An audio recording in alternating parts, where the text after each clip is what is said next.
Fala galera! Finalmente a gente se conheceu, né? Tava aqui querendo saber como é que vocês são. Eu vim aqui invadir o espaço da Valentina e começar uma maratona sobre eixos temáticos. Então, primeira coisa, né? Me ajuda. Vai pro lugar mais tranquilo da tua casa. Não entra no WhatsApp, nem no Insta. Não fica mexendo em nada. Só preste atenção em mim nesses próximos minutos para a gente conseguir terminar o tema e você saber um pouco mais sobre como chegar na nota 1000 da redação. Tranquilo? Outra coisa, né? Só que entre a gente. Pô, não vai me dedurar pra Valentina, né? Valentina é toda certinha, toda nerd. Se vocês ficarem falando aqui que eu vou dar uma zoada, vou falar umas coisas diferentes, pelo amor de Deus, hein? Ela vai me expulsar daqui. Então, vem comigo. A próxima aula que eu vou dar, eu vou destrinchar o que é um eixo temático, o que são os assuntos que vão cair no Enem. Mas eu resolvi, primeiro, começar sobre um eixo temático que é o que eu mais gosto. É sobre a juventude contemporânea. Eu fiz isso, cara, porque a gente é jovem. E o Enem é feito pra gente. Então, é lógico que tudo ali é pensado numa pessoa jovem, que ela vai ler as questões, como ela vai responder, e eles querem saber como que a gente vê o mundo. Luana ferrou. Ih, não me apresentei, né? Luana, prazer. Ferrou, Luana. Não sei como eu vejo o mundo, cara. Não sei nem onde está o meu pente no meu quarto. O que eu faço?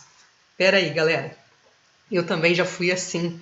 Também, ó, quando eu comecei esse negócio de redação, também não lia jornal, não sabia de nada, também estava perdida. Então, vamos junto aqui que eu vou te ensinar aí as malandragens para a gente conseguir chegar na nota 1000. E também, galera, eu não sou professora, eu não fiz letras, então eu vou gaguejar, eu vou errar, mas a gente vai, ao longo desse processo, melhorando e se empenhando, entendeu? Então, você se empenha daí que eu me empenho daqui. Primeiro eixo temático que a gente vai falar é sobre o jovem contemporâneo. E quando você pensa em jovem, o que você pensa? Fútil, geração mimimi, materialista, um cara que é viciado em like no Instagram. Ou então, se ele é mais engajado, o que ele é? Comunista, irresponsável, um cara que gosta só de balbúrdia. Isso é chamado de senso comum. O senso comum é aquele negócio assim das correntes de WhatsApp, sabe? É o que todo mundo acha que alguém é, só que ninguém conhece essa pessoa. O problema é que falar que todo jovem é materialista, ele é geração mimimi, ele é fútil, ele é carente por like. Falar essas coisas entra num grande viés. Esse viés é o viés do determinismo. Determinismo é uma filosofia, é uma base teórica, que ela diz que todas as pessoas que estão sujeitas a determinada coisa, elas são iguais. Ou seja, é uma teoria segundo a qual tudo no universo, até mesmo a vontade humana, está submetida a leis necessárias e imutáveis, de tal forma que o comportamento humano está totalmente pré-determinado pela natureza. O sentimento de liberdade não passa de uma ilusão subjetiva. Ou seja, se você é jovem, se você está no Brasil, se você está vivendo o 2020, com certeza você é igual a todos os outros. É isso que a gente não pode escrever no Enem. Ou seja, você não pode escrever que todo mundo é igual só porque nasceu no mesmo lugar, só porque viveu numa mesma época ou só porque teve uma criação parecida. Entende? Então, vamos aqui ver um jeito da gente quebrar esse determinismo e mostrar como o jovem é relevante, mesmo que ele seja da nossa geração. Vem comigo? Uma visão geral, coletivista. Muitas vezes não são as pessoas mais idosas, porém os próprios jovens que possuem essa visão negativa do nosso grupo, sendo classificado como hedonista. Eu tenho certeza que muitos de vocês falou, os jovens são assim mesmo, eles só querem curtir o momento. Curtir o momento é hedonismo. Cara, pega um caderninho e coloca essas frases assim, determinismo, e você coloca o que significa. Hedonismo, e você coloca o que significa. Cara, você vai brilhar na redação do Enem se você não colocar: ah, isso aí é porque todo mundo pensa igual a todo mundo. Se você colocar: essa é a base teórica do determinismo. Aí, pô, o examinador vai olhar e vai falar: veja essa redação, porque ele já leu 1 milhão de redações lá, bem ruins, e vai olhar assim: cara, esse cara aqui é diferenciado. Ele sabe o que é determinismo, ele sabe o que é hedonismo. Então, ó, já vai escrevendo essas palavras aí e coloca na sua próxima redação para a Valentina ficar orgulhosa de nós dois. Hedonismo é a busca do prazer como um bem supremo, a finalidade e fundamento da vida moral, de forma inconsequente. Ou seja, o prazer é o objetivo da vida. E isso não importa as consequências que isso vai gerar. Ou seja, a ética da juventude, que é uma ética, entre aspas, hedonista, que esse é o senso comum, é diferente da moral social. E isso lá a galera da filosofia vai ensinar para vocês.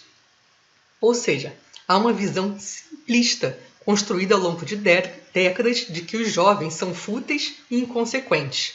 Entretanto, essa visão que a gente falou agora é apenas uma caricatura de um recorte social em detrimento da grande maioria dos jovens ao longo da história.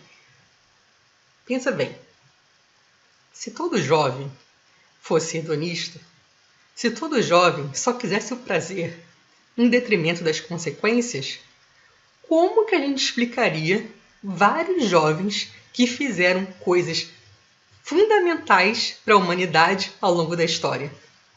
Não ia ser estranho? Porque a gente sabe que os jovens são as pessoas que mais produzem, são as pessoas que mais desenvolvem. Então, como é que a gente pode explicar? Ora, todo jovem é hedonista. Todo jovem não tem compromisso com nada a não ser o próprio prazer. E os vários jovens que constroem coisas que fazem a mudança social acontecer. Ou seja, isso aconteceu lá na década de 60, num movimento de contracultura. A gente vai depois estudar na sociologia o movimento de contracultura, e ele é um movimento que começou na década de 60 e começou a questionar os padrões, contestar as formas e fazer um comportamento próprio. Esse movimento, lá na década de 60, aconteceu em vários países. Então, ele foi uma cisão entre aquele jovem que era só o adulto, a transição entre o adulto, do adolescente para o adulto, e ele começou a ser um indivíduo questionador que falou: não, esse jeito como está a situação não pode mais continuar. Isso aconteceu muito pela guerra no Vietnã, aconteceu pelos movimentos de música, aconteceu na França, aconteceu em vários lugares. Esses movimentos quiseram romper o status quo. Anota aí, status quo. É a expressão em latim que significa o estado atual. Está relacionado ao estado dos fatos, da situação e das coisas, independente do momento. Os jovens, na década de 60, eles quiseram romper o status quo. Eles quiseram romper o que a sociedade falava que era o padrão. Porque era padrão para quem? Era bom para quem? Era essencial para quem? Era bom que as mulheres não usassem anticoncepcional e assim tivessem vários filhos e não pudessem assumir o mercado de trabalho, ou simplesmente não pudessem escolher quando elas iam ser mães ou não? Isso é bom? Esse padrão foi rompido pelos movimentos da década de 60.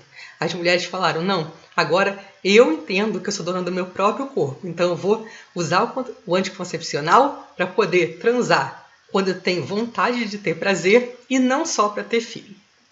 Entenderam? Ou seja, esse é um erro histórico.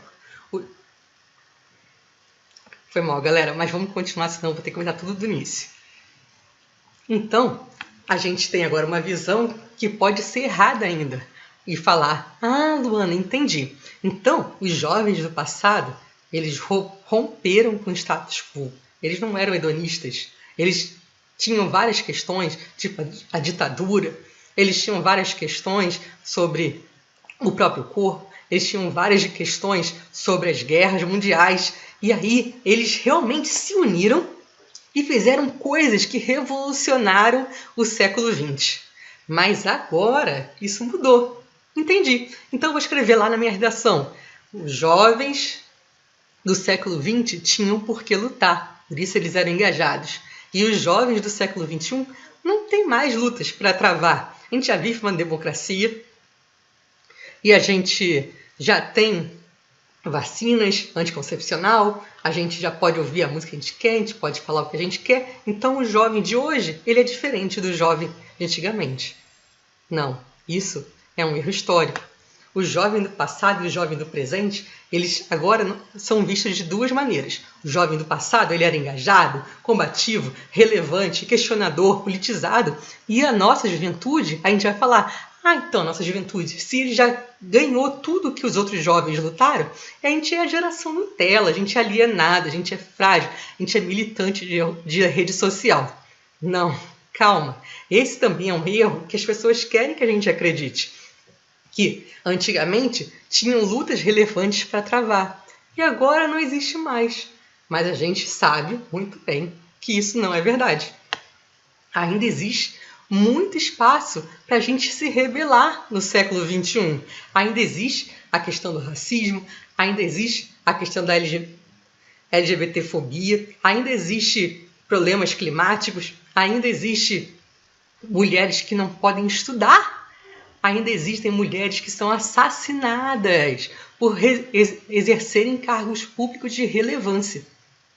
Ou seja, o jovem do século XXI, mesmo que ele se mobilize por redes sociais, ele ainda é relevante. Essa imagenzinha aqui do cantinho, não sei se vocês viram, foi um discurso que o Trump foi fazer no meio da pandemia e ele queria aglomerar pessoas para ouvir o discurso dele de reeleição. E aí, jovens se reuniram no TikTok e pegaram todos os lugares, todos os assentos, reservaram todos os assentos, simplesmente não foram. E o discurso foi um fiasco. Eles colocaram... Foi tanta gente engajada que eles colocaram telões do lado de fora, achando que iriam milhares de pessoas, mas na verdade eram jovens engajados, fazendo uma revolução. Mesmo que ela comece na internet, ela ganha as ruas. A gente não pode entender, a gente tem que entender que as redes sociais, que a internet, são meios de facilitação, não só como finalidade, mas elas fazem as pessoas se encontrarem, elas fazem as pessoas se conhecerem e pensarem em como mudar a nossa política, como mudar a nossa forma de produzir, em como mudar a nossa forma de nos relacionarmos. Tranquilo? Então escreve lá. Ora, o jovem do século XX, ele agia de uma forma e ele era engajado de uma forma.